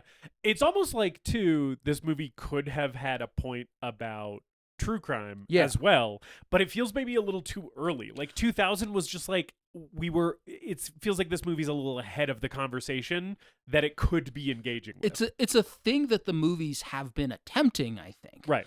But I don't know that there's any real world analog. Like there's to draw on. I mean, you can say like Texas Chainsaw Massacre is inspired by Ed Gein. Right. But like there's nothing there's no real life serial killer murder incident that has been adapted into a horror franchise the way that Stab has adapted the Westboro murders. Right. At least none that I can think of that has reached that level. Yeah. That right. But even the movie just kind of like hinting at it and exploring the character psychologically for a minute is cool. It's interesting. And like this scene I also think is like very effectively tense. Like when she starts realizing she's not alone on the set and like there's someone else there. And her like doing the thing where she like jams her bedroom door shut just like in the first movie by putting the closet door open behind the bedroom door, and like her like going to climb out the window and shit. Like all that stuff is like, it's really tense. It's like probably like the most effectively scary sequence in the whole movie. Opening a door that doesn't go anywhere because it's a set, which some PA should have nailed that thing shut. Yep. But then she wouldn't be able to throw Ghostface out of it, which is what she does. Yeah. Yeah. I do like that. I do like when she's like hiding on the outside of the door and he opens it and she just chucks him out the fucking door. Yeah. Pretty good. But if it's Roman, he should know that set. Yeah. It doesn't have a room there. That's true. That's true. Yeah, what was he doing? I guess he was like, I'll have a good view of the rest of the set. He is just the worst Ghostface, I think. He's not great at it, yeah. I think the character reveal and the character backstory is silly and ridiculous. And the movie knows that to an extent. But again, I think my goodwill towards its meta commentary has run a little bit thin at this point. Yeah, by the end. But also, he's just not a very smart Ghostface. No, yeah. No, I think the Ghostfaces, of all of the Ghostfaces, he's probably at the bottom. Yeah. I do think that the best Ghostface other than the original is also in 4, though. Like, 2 best movies, 2 best Ghostfaces. I think so. Yeah. I think the Ghostfaces in 5 are good, too. I like the Ghostfaces in 5 a lot. Yeah. And there's also like the scene of her parents' bedroom murdered, and she thinks she sees her mom under the sheet too. So like I like her exploring her own trauma, and then we get a really cool, action sequence out of it. Yeah. It's great. And yeah, again, like the director's passion for the sequence shines through, and that's why it's the best part of the movie, because it's like you can kind of tell that in other parts of this movie, the creative team was less passionate. And more just like, God damn it, we have to shoot some shit while we have the location. And then we're going to have to go back and reshoot to make other shit consistent with this location. Sounds like it was a real nightmare to make. Yeah. But anyway, so yeah, like after like the Ghostface incident on set, Patrick Dempsey is basically like, we're going to have you being watched 24/7. So then for like basically the whole second act of this movie, Sydney's just in the police station. Yeah. And it is funny when it's like, oh yeah, there's like ghost face shit happening elsewhere in the movie, and then we just check back in with Sydney and she's still in Patrick Dempsey's office. Some cop has showed up with pizza for the entire precinct. It's like, okay, cool. Glad we cut back here so that we could, hear some cop yelling in the background about, anyone see my fucking partner? It's pizza. It's not a party. Get back to work. Like, well, yeah, because we have to spend time with Gale Weathers and Parker Posey, and investigating Sydney's mom's backstory. This shit. So like, all the stuff about Sydney's mom as an actress who suffered like a horrible sexual assault, and then like kind of wanted to leave that in her past and like disconnect that event that happened to her from her like quiet suburban life. There's stuff in there that I think is interesting and that I like. Yeah. There is way too much farting around with these fucking file photos. There's just too much. Like, I like the Carrie Fisher scene, but it's part of the problem. Right. Like, I like Carrie Fisher in the scene, but that scene, you're right, is part of the problem, where it's just like, okay, fine. So she was an actress. She had this other name. Like, sure. And then, yeah, she was in these movies produced by John Milton. And then we have to go. They go confront him, and he's like, yeah, she wanted to get by, so right. So we did the thing that we do with young actresses, which is we invite them to a party where a bunch of men take advantage of her, right? Yeah. And it's like the thing that I sort of appreciate about it is that it's like dark and horrible, and the movie is treating it as pretty dark and horrible. Like it is. To your previous point about these movies kind of being mean, Scream 3, the meanness in Scream 3 seems directly targeted at the Hollywood studio system and how it chews up and spits out young women, right? And it's like that meanness, and the movie allowing it to be as dark as like, yeah, she was basically like gang raped at a party, which is like really, really dark and horrible shit. I think like works, but we just spend so much time getting there, you know? Yeah, and the other thing is Roman's motivations at the end is like, I was, her child that she hid. Right. And I came to visit her and she turned me away. And then I learned that she was, she was sleeping around with other people. And then that led to him showing Billy Loomis the tape of her with his dad. Yeah, it is funny that it is funny that we retcon Roman into being the one who started the entire series. Yeah, that's fucking stupid. Billy Loomis is the first murderer because Roman like anonymously sent him a tape or whatever. Yeah, but the implication is like the abuse that she suffered because of John Milton led to her being promiscuous later in life. And just because the villain says that doesn't mean it's true or the movie is saying that. Yeah. But I do feel like, and you can correct me if I'm wrong because you've watched the other two movies previous to this most recently. I don't think these movies are ever particularly charitable towards Maureen Prescott. She's always been kind of vilified in these movies as a character. Yes, right. Because we do meet Sydney's dad. He has a little in this movie too. And like anytime you see Sydney's dad, he seems like the perfect father. Like he seems like he's just like a sweet guy, right? And then like what we learn in the first movie is it's like, yeah, Maureen was like stepping out on him left and right. She was having an affair with Billy's dad. She was having an affair with Cotton Weary, And yeah, so I do think that the movie does sort of treat her as not so much as a victim and more as like like part of the problem, and I agree that that's like problematic and stuff. And I do think that like Roman's perspective on it being like, yeah, like her treatment by these Hollywood producers like turned her into a slut is basically what he says. Right. I do think the movie is sort of saying, well, he's wrong for thinking that and saying that, but I do agree. I don't think the franchise really does the legwork to like show the alternative perspective, and be like, oh, maybe like, this woman was traumatized and, it doesn't ever really like, it doesn't really humanize her in the way that I would like it to. I agree. Yeah.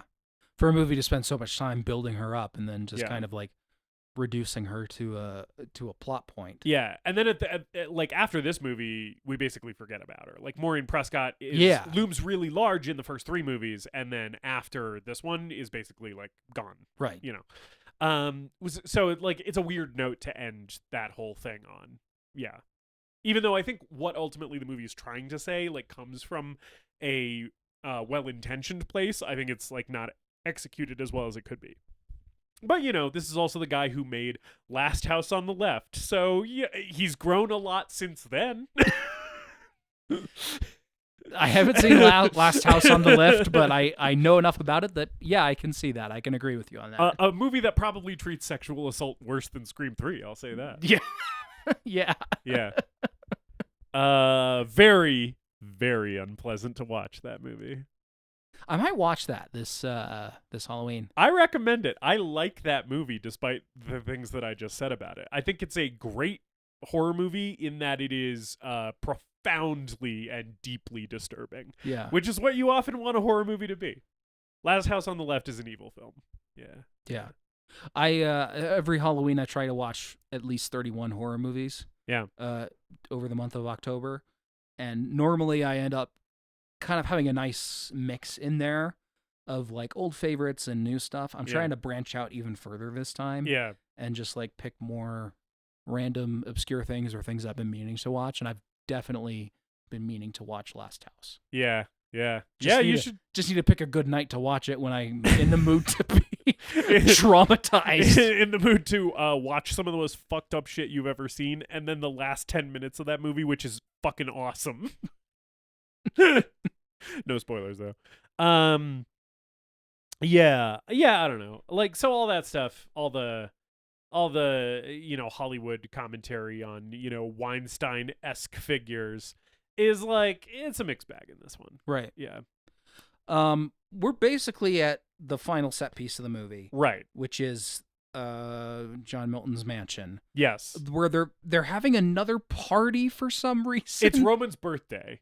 There is a scene earlier in the movie where he's talking about how it's his birthday soon. Like, I think maybe it's like the day before. And he's like whining about how nobody gives a shit because everybody's getting murdered, which is kind of funny. He's like, all these murders are ruining my birthday. Yeah, and then also very funny for a guy in his late 20s to give that much of a shit about his birthday. But yeah, it's his birthday. Yeah, and then no one's there. It's like the remaining members of the cast are there. Right. He's just really getting sad. He's getting champagne drunk, and everybody else is like, so like we're all about to get killed, right? I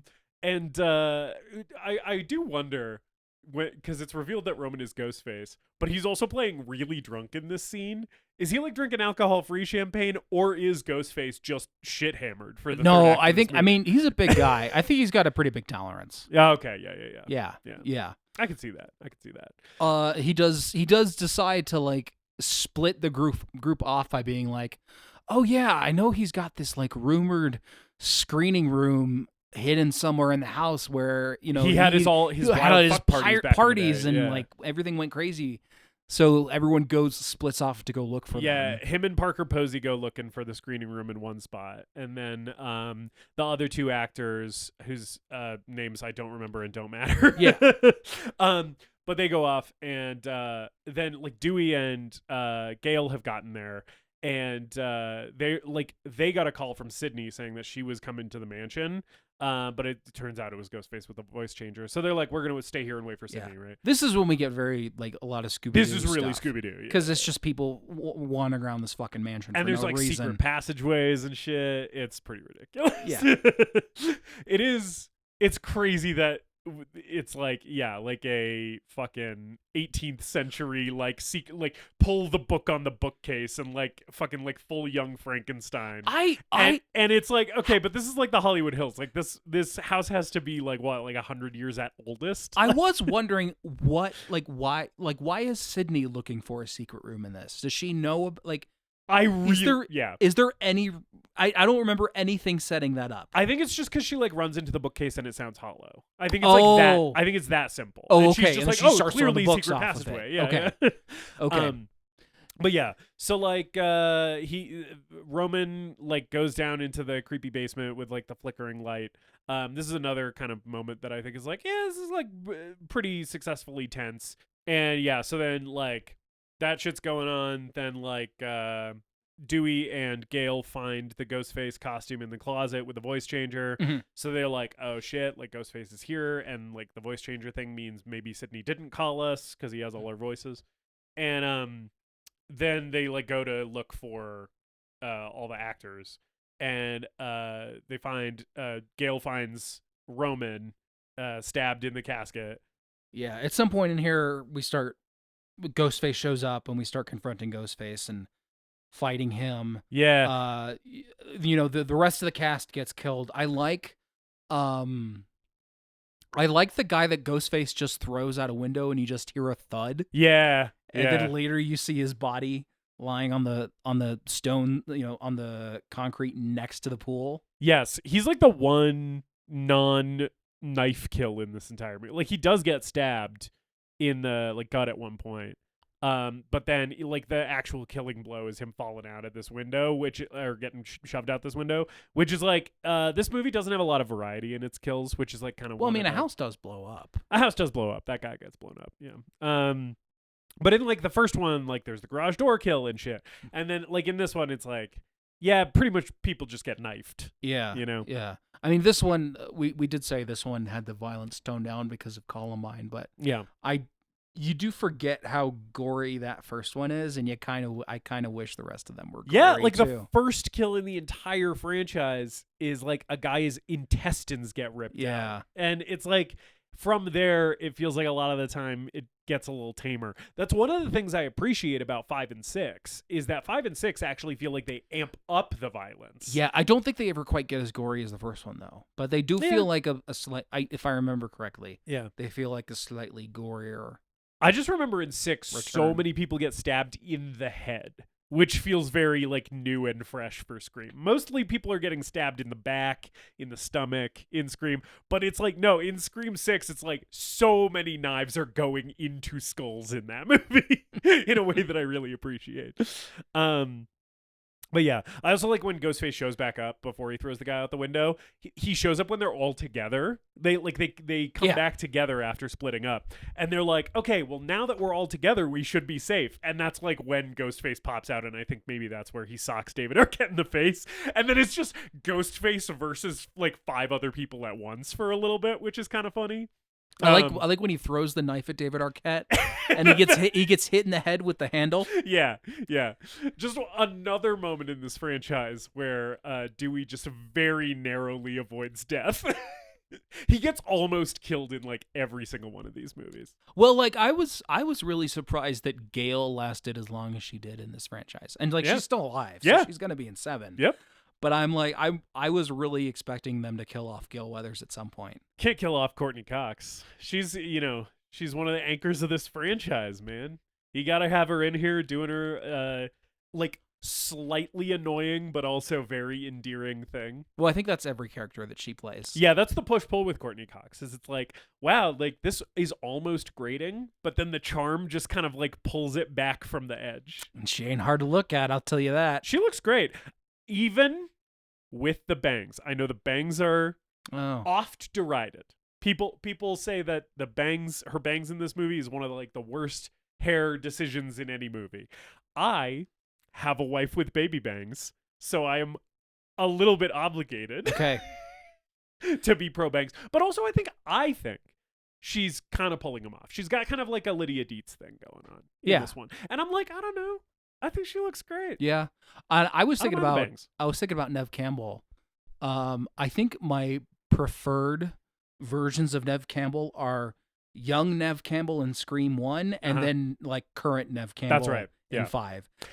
Scream 3 is like not my favorite Neve Campbell. I do like her outfit in this movie. Like what she's wearing most of the movie is like this hoodie with this like brown leather jacket over it, and I think she looks real sharp. Yeah. And of course, when I say that, like I'm still talking about the most beautiful woman who has ever lived. Right, of course. I just think I prefer her. She's gorgeous. Younger and at her current age. Yeah. I think that her in Scream 5 is really like peak Neve Campbell. Oh yeah. But, I also I don't mind an older lady. It's one of the reasons I think Courteney Cox is so hot in this movie. Because it's like, oh, you got some lines. I'm down with that. Mm-hmm. Got some crow's feet. Anyway, so the party gets split up by Ghostface showing up. That one actor takes a fall out the window and dies. Ghostface gets Angelica, Emily Mortimer here. Because she's basically like fuck this, I'm running, right? We gotta get out of here. And so like she tries to run away and she gets stopped by Ghostface and gets stabbed. The shot of Courteney Cox and Parker Posey like looking down into the stairwell where she's like dead at the bottom of the stairs and then her body slowly getting pulled out of frame is kind of a fun shot too. Okay. It's one of those moments where I'm like, all right, Wes Craven is behind the camera here. Yeah. You know? Like this could be so much worse if he had handed this off to like some other director who was less talented, but it's like even with kind of a patchwork script that has like a lot of threads that just get dropped and shit. At least like the guy setting up the shots is like a good horror director. Yeah, he's still trying to do something here, I think. Yeah. And like I haven't seen all of Wes Craven's movies, but I know based on reputation, like he has a couple stinkers in the mix that are far worse than this. Potential stay tuned for a Wes Craven movie that I've seen and you haven't, My Soul to Take. That's I've heard that one's bad. It's real bad. I've heard Cursed is bad. Oh, I've never seen Cursed. But I also know that Cursed had like a troubled production too, where he didn't quite have full creative control over that one. Yeah. I'm really glad that I think Scream 4 is Scream 4 his last movie. I think so. I'm glad that was like a good movie to end on. Great one to go out on. Yeah, second best of the franchise, and like just like so fun. That movie's so fun. Yeah, in a way that this one like would be if it was like more cohesive. Gail and Dewey get tied up. Yeah. Parker Posey gets killed, and then Gale and Dewey get tied up for Sydney to show up. Yes, because she gets a call from the killer, and gets directions to the house. I do like when he calls her, because Roman has a voice changer back. I like that when he calls her, he's just like doing the like stop copying me thing. Over the phone, where he's doing it, he's talking back to her in her own voice and just saying the exact same shit that she just said. I like it when Ghostface is a little stinker. He plays a little prank. Yeah. But so then she steals a homicide detective's gun and car, which is awesome, and drives to the mansion. And when she shows up, there's like the metal detector thing where he left the metal detector wand for her to use. It goes off. She pulls a gun out of her boot. And then I love the reveal that she just had a second gun.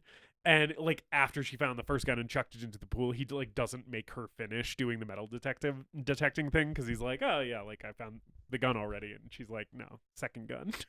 It's a great little twist. Yeah, she's smart. Yeah. That's what it's one of the things about like the Sidney Prescott character that's so rad. Yeah, it's like, yeah, she brought 2 guns. 2 guns, motherfucker. And so she can shoot him a bunch with a gun and say, "It's your turn to scream, asshole." Yes. Yeah. Which good one-liner. I don't know. I like it. It does feel like I like it because Neve Campbell says it in a way that I like.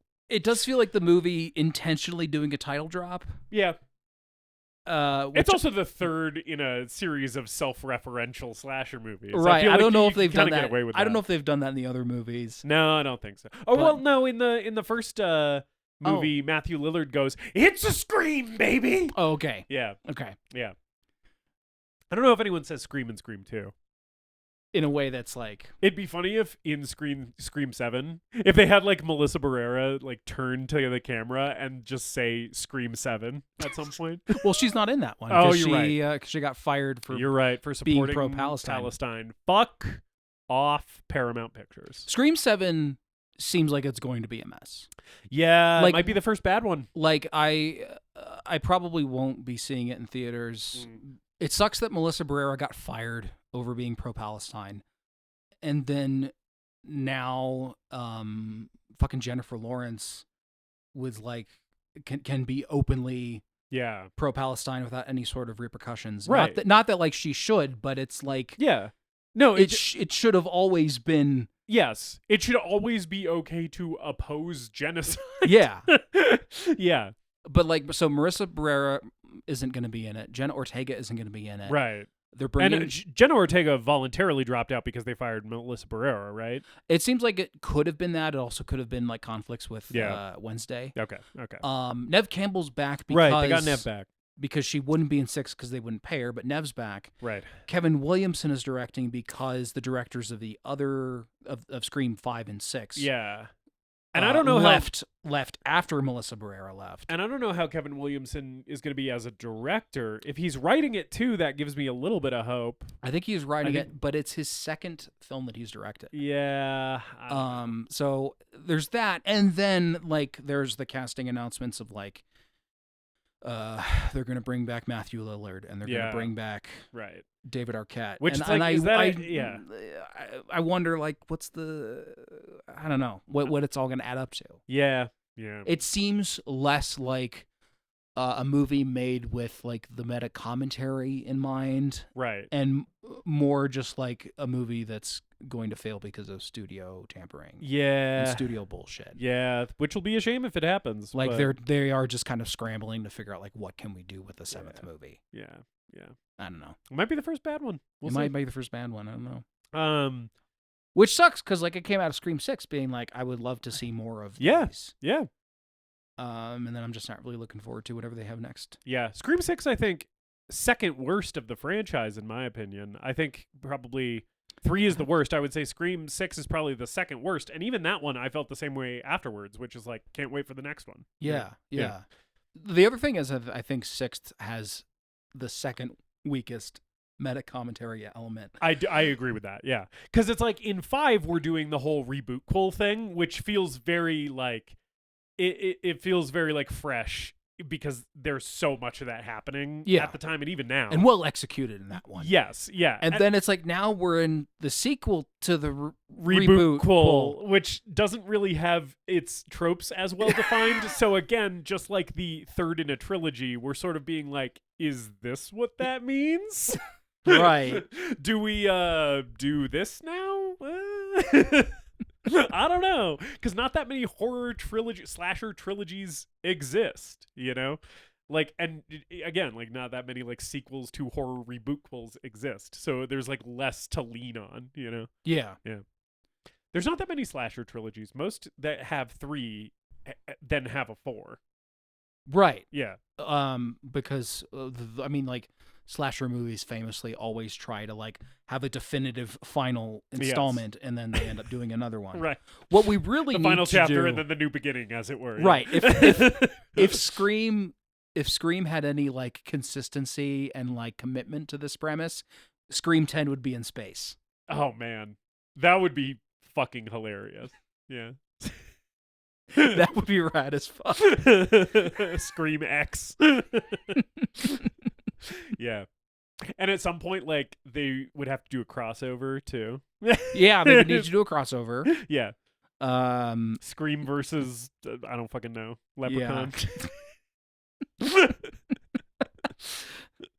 No, what they need to do is Leprechaun versus Chucky. Yeah. Because they're both little guys. Critters versus Gremlins. Of course. Makes so much sense. And then I don't know. I mean, we don't have Critters versus Gremlins versus Ghoulies. Yeah. That's the second one. Yeah. First it's Critters versus Gremlins, and then the sequels, Critters versus Gremlins versus Ghoulies. Yeah. The Gremlins and the Critters have to team up against the Ghoulies. I think so. Yeah, you know, I know Alien it fights the Predator famously. Sure. I feel like if we wanted to throw another guy in that mix, if we wanted to revive that and have it be Alien versus Predator versus something else, throw Pumpkinhead in there. He's basically a xenomorph anyway. Right. Right. Pumpkinhead's like definitely a C tier horror franchise. Yeah. Maybe what we could do is Pumpkin Man versus Candyman. Yeah, Pumpkinhead versus Candyman, because we don't get a lot of Candyman movies. Yeah. Do we do Leatherface versus Michael Myers? Yeah, I guess so. They've never faced off against another slasher villain before. Freddy and Jason have their thing going on. I would say the big four are Nightmare, Friday, Halloween, and Texas Chainsaw. It would be pretty funny to put Leatherface like in a movie with Cenobites too, because I feel like the Cenobites would really, really love Leatherface. They would be like, "Oh yeah, this guy's on our level." They'd be like, we can have some real good times with with you and your family. I want Chop Top to meet fucking Butterball. That would beat like any of those reveals in the Marvel movies or any of those crossover events. At the end of a Hellraiser movie, Chop Top gets like the stinger scene. I would fucking stinger scene with Butterball. I would fucking pass out. Then they have to do like a spin-off. Yeah, that's just Chop Top and Butterball as like a buddy comedy. Yeah.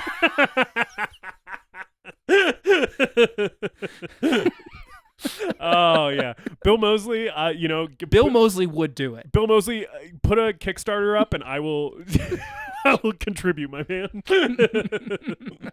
See who you can get on board. I don't know. So if you've noticed that we've completely drifted off of paying like attention to the plot of Scream 3, that is very much also how the experience of the third act of this movie is. Yeah, a lot of checking your phone. Yeah, and just kind of letting things gloss over you, and like waiting for the credits to roll. Yeah. So yeah, okay, we got the reveal of Roman here. Yes, he takes off the mask and is like, it is funny that he takes off the mask and Sidney has not met Roman in the movie yet. Right. And so he takes off the mask, and I love Neve Campbell just playing the look of like complete lack of recognition. Like, who the fuck are you, She's man? just like, all right, like I don't even. At least the last 4 I knew by name. And he's like, well, it turns out I'm your long lost brother and blah, blah, blah, blah, blah. And even the audience, like, this guy's been in 3 scenes He's before. barely in the movie. Scott Foley is barely in the movie. Yeah. Which is part of why the Patrick Dempsey thing is so funny, where it's like, okay, it could be Patrick Dempsey, the one that the movie is obviously setting up. Yes. Or it could be this fucking guy who's only been in 2 scenes so far. It would have been funny if it had been Carrie Fisher. That would have been... It would have been funny if it was Jay and Silent Bob. Yeah. He pulls off the Ghostface mask and it's just fucking Kevin Smith. You know what I was thinking? Scream 8, Enter the 36 Chambers, and it's Ghostface killing off members of the Wu-Tang Clan. Oh, and then it's revealed to be Ghostface Killer? No, I think the whole time people are like, it's okay. Clearly it's you, Ghostface Killer. But then it's actually RZA because he's asking people about kung fu movies. Right.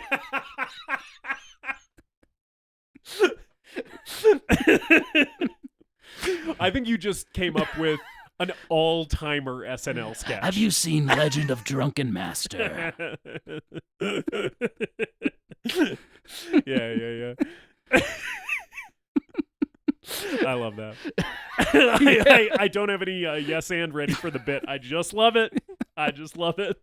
And it's the 8th one because there's 8 people in Wu-Tang Clan. Yeah. Patrick Dempsey also shows up here and gets his... He's still alive somehow. He gets his shit rocked. I don't even know. He gets fucking like knocked out or some shit. And then like Sydney's running from Roman. She runs into like a secret passageway and it leads to the screening room where there's like video footage of her meeting Billy Loomis's dad at a hotel or whatever. And this is where Roman does his like sexist rant about how, you know, her sexual assault and her trauma turned her into a slut and whatever. And so we have that like showdown, and then Roman does he I think stabs Sydney at least once in here, so she has a wound, and then like I think because Patrick Dempsey shows up again, there's like a little bit of a struggle, and she gets the knife, but then he gets the gun. Yeah, he steals Patrick Dempsey's Derringer and shoots her twice, but she has the bulletproof vest on. Yes, and so like there is the classic thing. I do love the moment at the end of a Scream movie where Sidney Prescott turns the tables on Ghostface and starts doing Ghostface shit to them. So she does the thing where it's like she's laying there dead, he looks away, and then he looks back and she's gone. Yeah. That's never executed better than in the first movie, obviously. But like it is still always a fun part of all the movies when it's like, oh, now Sidney Prescott is Ghostface for a little bit. Well, you know? and the evidence of like how successful that first one is with the climax is that like you get to the Halloween party in that one. Yeah. And it's half of the movie is left. Yes. And then I got to the party in this one and there was like 45 minutes left. And I was like, oh boy. Yeah. But anyway, yeah, she shows back up with the knife and stabs him a couple times. And then he has like one last dig at her where he's like, nothing can bring your mom back or whatever, and I still got to make my movie. And she says stab 3, right? And then stabs him a 3rd time, which is kind of I like that one-liner. Yeah. Yeah. So, and then, Dewey and Gale show back up. And there's the classic Scream moment of like, the killer's going to come back one more time. You got to shoot him in the head. You always have to shoot them in the head. Yeah. Dewey empties like 7 or 8 bullets into this guy's chest. Yeah. Before Neve's like, shoot him in the fucking head. And then I like that he changes his stance and then shoots him in the head. Just like a real like action hero moment from David Arquette in this movie, which I appreciate that they gave him. Yeah. And so Roman eats shit. And then we're like at a little get together at the end of the movie. Why is Patrick Dempsey here? Great question. He's just like best friends with him now. I think the implication, because there's a little bit of a flirtation between him and Neve Campbell earlier in the movie, and he's like he's trying to be like on a first name basis with her, where he's like she's calling him detective, and he's like, oh, please call me Mark or whatever his name is, and she's like, I'll call you by your first name as soon as you solve this murder, but like for now I don't trust you, is the implication. So I guess at the end it's like maybe they're like gonna have like a thing, is I think sort of what's being implied here. Right. And then one of the like the things that they throw out as a red herring to make you think that he's the killer is she starts finding his notes about her. Right. And it seems like he's obsessed. Yeah. But and that never comes back. So maybe he is obsessed with her. Right. And he's not in any of the other movies. I don't know that they mention him later. Yeah, I don't think so. Not that I remember. Dewey proposes to Gale. Oh yeah. Yes. In this, by hiding her ring the ring in her book. Yes. And being like, sign the book for me. And she's like, this is weird. Why are you asking me to do this? And then there's the ring in it. Yeah. It's like a cute little moment. Yeah. That one got the Podmaster. She was like, oh. I like it. I like their back and forth. And me too. And then every movie, they just are either together or not together. It goes back and forth. It seems like in real life that's a little bit how their relationship went. Because they got married and got divorced, but it seems like they've gone through. This is just from an outside observer. I don't know these people's lives, but what it seems like is that they've gone through phases of being very close and then kind of drifting apart a little bit, And so it's just funny to me that the movies mirror that. Okay. And I always feel like in their on-screen chemistry, you can kind of feel their real relationship, which is always a thing that I enjoy about these performances. Mm-hmm. Yeah, especially in the later movies, post their divorce. When they're showing up together again and being like, all right, the fates keep bringing us back together and I still love you, but you're kind of a pain in my ass. I'm like, some of this seems like it's coming from a very real place. Yeah. Yeah. And then Sydney leaves the door open. I do rather than locking it and sending the alarm. I do really like that as a concluding moment for what Wes Craven at the time thought was going to be the last of these movies. I like it too. Yeah. I think it's a very nice moment. Yeah, it's a nice little close off to her character arc. And a good shot to leave the movie on of just the open door. Yeah. I like that. Yeah. Yeah. Because it feels like metaphorically the door is open for more of these movies if we want to make them. But also, if this is it, it's pretty satisfying. Mm-hmm. Yeah. That's Scream 3. It's Scream 3. And then there's more Creed over the and credits. Yeah, we get more Red Right Hand, and we get more Creed. Yeah. I appreciate that it's I think because it's Are You Ready? And I can't remember the other song. They're singles, but they're not super well-known Creed songs. In Liev Schreiber's apartment, in Cotton Weary's apartment, the song that's playing is What If, which is it's What If, yeah, right. Which I don't even know if that was a single. That might be an album cut. I'm not sure. Yeah, I didn't know either of them until I got the album. Yeah. Though. Yeah. So it's not like we're hearing One Last Breath or anything. But Human Clay is so goated. Human Clay is really good. It's a great album. Justice. Yeah. I guess I'll ask you. Uh-huh. You picked this. I don't think we mentioned that. I did, yeah. Is Scream 3 the greatest movie ever made? David, I love this franchise. This is one of, if not my favorite, horror franchise. The first movie, again, is one of my favorite horror movies, and I have a large amount of affection toward Scream 3, despite it being, as we mentioned, the worst movie in this franchise. We both agreed on that. I am going to give it a no, because I do think Scream at its worst is still not quite greatest movie ever made territory, even if it is even if its worst is pretty good, there's just too many flaws here for me to give it full greatest movie ever made status. That being said, there's a lot of shit in here that I like. I like how goofy and silly this one is, even if it maybe all the comedy doesn't quite land. I think the action set pieces, a thing that I didn't really mention that I plan to, is I kind of think Wes Craven is maybe a little underrated as an action director because in addition to the Scream movies being horror comedies, I do also think they're sort of horror action thrillers.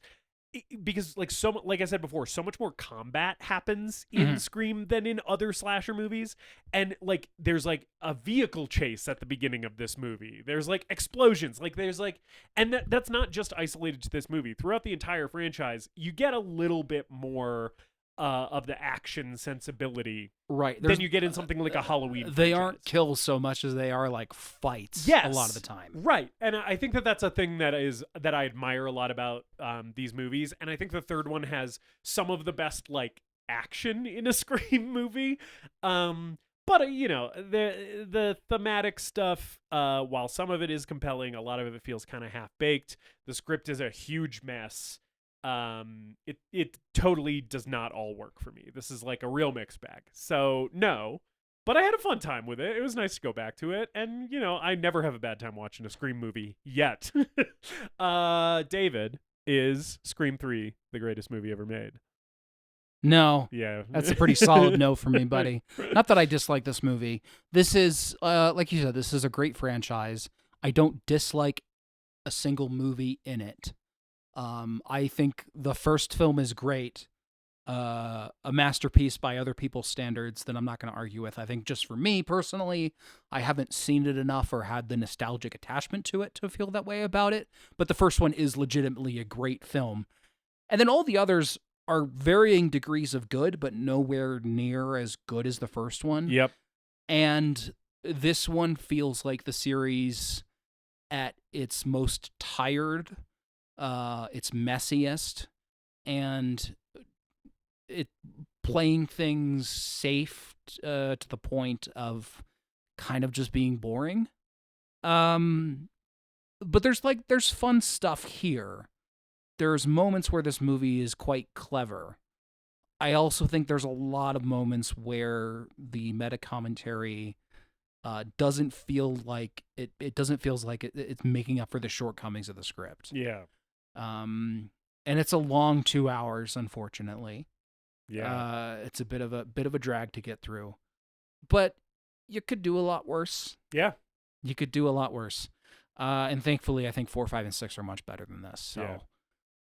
Things were this is just a weird anomaly in the franchise and Wes Craven's career too. Like we said this last week, it's weird that this is our first Wes Craven movie. Right. It's Scream 3. As opposed to like any Scream 1, the first Nightmare on Elm Street, The People Under the Stairs, which is an underrated People Under the banger of Stairs his. rocks. It's such a good movie. We could have talked about that. If you're listening to this and you've seen Scream 3 but you haven't seen People Under the Stairs, yeah. go watch People Under the Stairs. Please watch People Under the Stairs. Also, like that's a movie that has like social commentary in it that I think is really well done.